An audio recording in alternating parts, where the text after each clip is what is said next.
10 ಮಕ್ಕಳಿದ್ರು ಭೀ ಅಷ್ಟೇ ನೋಡ್ತಾರ, 10 ಮಕ್ಕಳಿದ್ರೆ ತಾಯಿ ತಂದಿಗೆ ನೋಡ್ಲಕ್ಕಾಗಲ್ಲ. ಅದಕ್ಕಾಗಿ ಈಗ ನೋಡ್ರಿ ಟೆಕ್ನಾಲಜಿ ಇಷ್ಟು ಮುಂದಕ್ಕೆ ಹೋಗ್ಯದ. ಇವತ್ತು ಸಾಕಷ್ಟು ಈಗ ಹುಮ್ನಾಬಾದ್ದಾಗೆ ನಾವು ಚಿಕ್ಕಂದರಿರುವಾಗ ಒಂದು 3-4 ಜನ ಡಾಕ್ಟ್ರ್ ಇದ್ದರು. ಅವಾಗ ಇಷ್ಟು ಬೇಮಾರಿ ಇದ್ದಿಲ್ಲ. ಈಗ ಸುಮಾರು ಒಂದು 15-20 ಹಾಸ್ಪಿಟಲ್ ಆಗ್ಯಾವ. ಬಟ್ ಸಾಕಷ್ಟು ಎಷ್ಟು ಟೆಕ್ನಾಲಜಿನ ಮುಂದೆ ಹೋಗ್ಯದ, ಎಷ್ಟು ಹಾಸ್ಪಿಟಲ್ ಆಗ್ಯಾವ, ಅದಕ್ಕಿಂತ ಹೆಚ್ಚಿಗೆ ರೋಗಿಗಳಾಗ್ಯಾವ. ಇವತ್ತು ಇಂಥ ರೋಗಗಳು ಹೊಂಟವ, ಎಷ್ಟು ಮುಂದೆ ಹೋದ್ರೂ ಆ ರೋಗಿ ಕುಣಿಡ್ಲಿಕ್ಕಾಗಲ್ದು, ಅಷ್ಟು ಕಷ್ಟದಲ್ಲಿದ್ದಾರೆ. ಇವತ್ತು ನೋಡಿ ಎಷ್ಟು ಇದು ಮಾಡ್ರು ಭೀ ಕ್ಯಾನ್ಸರ್ ತಗೋರಿ, ಹಾರ್ಟ್ ಅಟ್ಯಾಕ್ ತಗೋರಿ. ಒಂದು ಕಾಲದಲ್ಲಿ ಹೆಣ್ಮಕ್ಳಿಗೆ ಯಾರಿಗೆ ಹಾರ್ಟ್ ಅಟ್ಯಾಕೇ ಆಗ್ತಾ ಇಲ್ಲ, ನಾವು ಕೇಳ್ತಾನೆ ಇರಲಿಲ್ಲ. ಈಗ ಸಾಕಷ್ಟು ಜನ ಹೆಣ್ಮಕ್ಳಿಗೂ ಹಾರ್ಟ್ ಅಟ್ಯಾಕ್ ಆಗತ್ತದ. ಯಾಕಂದ್ರೆ ಅವಾಗ ಹೆಣ್ಮಕ್ಳಿಗೆ ಅಷ್ಟು ಟೆನ್ಷನ್ ಇದ್ದಿಲ್ಲ. ಈಗ ಹೆಣ್ಮಕ್ಳಿಗೂ ಸಾಕಷ್ಟು ಟೆನ್ಷನ್ ಆಗ್ತದ. ಯಾಕಂದ್ರೆ ತಾವೆಲ್ಲ ನೋಡ್ತಾ ಇದ್ರಿ ಜೀವನದಾಗೆಲ್ಲ ಸಾಕಷ್ಟು ಸಮಸ್ಯೆಗಳು ಬರ್ತಾ ಇದ್ದಾವೆ. ಆ ಸಮಸ್ಯೆಗಳನ್ನು ನಾವು ಪರಿವರ್ತನೆ ಮಾಡ್ಕೋಬೇಕು, ರಿಫ್ರೆಶ್ ಮಾಡ್ಕೋಬೇಕಾಯ್ತಂದ್ರೆ ಇಂಥ ತಾವೇನು ಪ್ರವಚನ ಮಾಡ್ತಾ ಇದ್ರಿ ಇವು ಎಲ್ಲ ನಾವು ಬಂದು ಕುಂತ್ಕೊಂಡು ಕೇಳಿದ ಮೇಲೆ ಅಳವಡಿಸ್ಕೋಬೇಕು. ಅಳವಡಿಸ್ಕೊಂಡು ನಾವು ಸುಧಾರಣೆ ಮಾಡ್ಕೋಬೇಕು. ಅವಾಗ ಮಾತ್ರ 11 ದಿನ ತಾವು ಪ್ರವಚನ ಮಾಡಿದ್ರೆ ಸಾರ್ಥಕ ಆಗ್ತದಪ್ಪ ರೀ. ಈ ಕಿವಾಗಿನ ಕೇಳಿ ಈ ಕಿವಾಗಿಂದ ಹೋದಿದ್ದು ಮತ್ಲಬ್ ಏನದ, ಏನೂ ಮತ್ಲಬಿಲ್ಲ. ಅದಕ್ಕೆ ಈಗ ನಿಮಗೆಲ್ಲ ಗೊತ್ತದ, ಈಗ ನಾವೆಲ್ಲರೂ ದಿನ ಹುಮ್ನಾಬಾದ್ದಾಗ ಒಂದು 80% ಎಲ್ಲ ಜಾತಿದವರು ವೀರಭದ್ರೇಶ್ವರ ದರ್ಶನ ಮಾಡಲ್ಲದೆ ಯಾರು ದುಕಾನೂ ತೆರಲ್ಲ, ಯಾರು ಊಟನೂ ಮಾಡಲ್ಲ. ಆದರೂ ನಾವು ಯಾರೂ ವೀರಭದ್ರೇಶ್ವರಿಗೆ ಸಾಕ್ಷಾತ್ ನೋಡಿಲ್ಲ. ಮನೆಯಾಗಿರೋ ತಾಯಿ ತಂದಿನೇ ನೀವು ದೇವ್ರಿಗೆ ಬಟ್ಟಿ ಇಲ್ಲಿ ಬಂದು ಶಣ್ ಮಾಡ್ತೀವಿ, ಮನ್ಯಾಗ ತಾಯಿ ತಂದಿಗೆ ತ್ರಾಸ ಕೊಡ್ತೀವಿ. ಮತ್ತು ಫಾಯ್ದಾ ಏನದ? ಫಾಯ್ದಾ ಏನದ ಹೇಳ್ರಿ?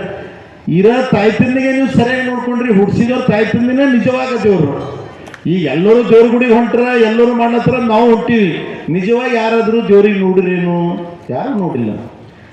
ಎಲ್ಲ ಭ್ರಮೆ, ಅವ್ರು ಹೊಂಟ್ರ ಇವ್ರು ಹೊಂಟ್ರ, ನಾವು ಬರ್ತೇವೆ ಅಭಿಷೇಕ ಮಾಡ್ತೇವೆ, ಅದು ಇದು ದಿನೇ ಪೂಜೆ ಮಾಡಿಸತ್ತಿದ್ದೇವೆ. ಅರೆ ಮನೆಗಿದ್ದು ತಾಯಿ ತಂದಿಗೆ ಸರಿಯಾಗಿ ಸೇವೆ ಮಾಡ್ರೆ ನಮ್ಗೆ ಏನೂ ಬೇಕಾಗಲ್ಲ, ಹೌದಾ ಇಲ್ಲ? ಅದಕ್ಕೆ ದಯವಿಟ್ಟು ತಮಗೆಲ್ಲ ವಿನಂತಿ ಮಾಡ್ತೀನಿ, ಎಲ್ಲ ಬಂದಂಥ ಎಲ್ಲ ಅಕ್ಕ ತಂಗಿಯರಿಗೆ, ಈಗ ಮನ್ಯಾಗ ಸೊಸಿ ಇರ್ತಾಳ, ಆ ಸೊಸಿಗೂ ಸರಿಯಾಗಿ ನೋಡ್ಕೊಂಡ್ರಿ. ಸೊಸಿ ಇದ್ದಕ್ಕಿ ಮನೆಯಾಗಿದ್ದಂಥ ತಾಯಿ ತಂದಿಗೆ ಅತ್ತಿ ಮಾವಾಗ ಅವ್ರ ಅಪ್ಪನಪ್ಪಲೆ ಥೋಡೆ ಹಾಕಿ ಏನಿರ್ತದ, ಈಗ ಚಾ ಬೇಕೇನ್ರಿ ಮಾವ, ಅತ್ತಿ ಗೋಲಿ ಕೊಟ್ಟ, ಈಗ ಸರಿಯಾಗಿ ಟೈಮಿಗೆ ಊಟ ಕೊಟ್ರ ಅಂದ್ರೆ ಎಲ್ಲನೇ ಪ್ರಾಬ್ಲಮ್ ಸಾಲ್ವ್ ಆಯ್ತು. ಬಟ್ ಈ ಕಾಲದಲ್ಲಿ ಅದು ಈಗೂ ಅಂತಂದ್ರೆ ನಾವು ಓದಿ ಬರ್ದಕ್ಕಿದ್ದೀನಿ, ನಾ ಯಾಕೆ ಅವ್ರಿಗೆ ವಸ್ತು ಮಾತಾಡಲಿ, ನಾ ಯಾಕೆ ವಸ್ತು ಅದು ಸಂಸಾರ ಸುಧಾರಣೆ ಆಗಲ್ಲ. ಅದಕ್ಕೆ ತಾವೆಲ್ಲ ಈಗ ಏನು ಕೇಳತ್ರಿ ಶಾಸ್ತ್ರಿಯವರು ಇಷ್ಟು ಚೆನ್ನಾಗಿ ಹೇಳ್ತಾ ಇದ್ದಾರೆ. ನಾವು ಮತ್ತು ತಾವು ಎಲ್ಲರೂ ಬಂದಂಥವ್ರು ಎಲ್ಲ ಮಕ್ಕಳಿಗೆ ಸರಿಯಾಗಿ ಸಂಸ್ಕಾರ ಸಂಸ್ಕೃತಿ ಕಲಿಸ್ರ ಮೊದಲು. ಆ ಸಂಸ್ಕಾರ ಸಂಸ್ಕೃತಿ ನಾವು ಒಳ್ಳೆ ಎಜುಕೇಷನ್ ಕೊಡ್ಬೇಕು, ಗುಣಮಟ್ಟದ ಎಜುಕೇಷನ್ ಕೊಡ್ಬೇಕು. ಮತ್ತು ಮಕ್ಕಳಿಗೆ ಹಿರಿಯರಿಗೆ ಅವರಿಗೆಲ್ಲ ಹ್ಯಾಂಗೆ ನಾವು ಇದು ಇಜ್ಜತ್ ಕೊಡಬೇಕು, ನಾವು ಅವರಿಗೆಲ್ಲ ಹ್ಯಾಂಗೆ ಮಾಡ್ಬೇಕಂದ್ರೆ ಅದು ತಾಯಿ ತಂದೆ ನಾವು ಕಲಿಸ್ಬೇಕಾಗ್ತದೆ. ಅದಕ್ಕೆ ತಾವೆಲ್ಲ ತಾಯಂದಿರು ತಾವು ಮನಸ್ಸು ಮಾಡೋದ್ರಂದ್ರೆ ತಾವು ಏನಾದರೂ ನಾವು ಮಕ್ಕಳಿಗೆ ಮಾಡೋಂಥ ಕಾರ್ಯಗಳು ನಿಮ್ಮ ಹತ್ತಿರ ಇದೆ.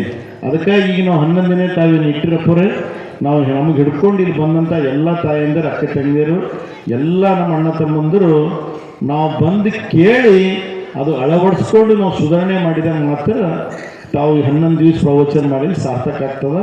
ಅದಕ್ಕೆ ಎಲ್ಲರಿಗೂ ದೋಸಕ್ಕೆ ಹ್ಯಾಂಗೆ ತೂತಿರ್ತಾವೆ, ಎಲ್ಲರ ಮನೆಯಾಗ ಏನಾದರೂ ಏನು ಪ್ರಾಬ್ಲಮ್ ಇರ್ತದೆ. ಯಾವ ಮನೆ ಬಿ ಸುಖ ಇಲ್ಲ. ಅದು ನಾವೆಲ್ಲರೂ ಕೂಡಿ ನಮ್ಮ ಮನಸ್ಸಿಗೆ ಸಮಾಧಾನ ಮಾಡಿಕೊಂಡ್ರೆ ಅದೇ ಸುಖ. ಇಲ್ಲಾಂದ್ರೆ ಆ ಬಾಜು ಮಕ್ಕಳು ಟಿ ವಿ ತಂದಾರ, ಪಾಟ್ಲಿ ತಂದಾರ, ನಾವು ವಿಚಾರ ಮಾಡಿದ್ರೆ ನೀವು ಎಂದೂ ಸಕ್ಸಸ್ ಆಗಲ್ಲ. ಅದಕ್ಕೆ ತಾವು ದಯವಿಟ್ಟು ಮುತ್ತೇರು ಹೇಳೋ ಮಾತುಗಳು ಪ್ರವಚನ ನಾ ಹೇಳ್ತೀನಿ, ಸಾಕಿಗೆ ಬೊಕ್ಕಳಾಯ್ತು. ಅದಕ್ಕೆ ನಮ್ಗೆ ಇಲ್ಲೆಲ್ಲ ಕರೆಸಿ ಇದು ಮಾಡಿ ಸಲುವಾಗಿ ತಮ್ಗೆಲ್ಲರಿಗೆ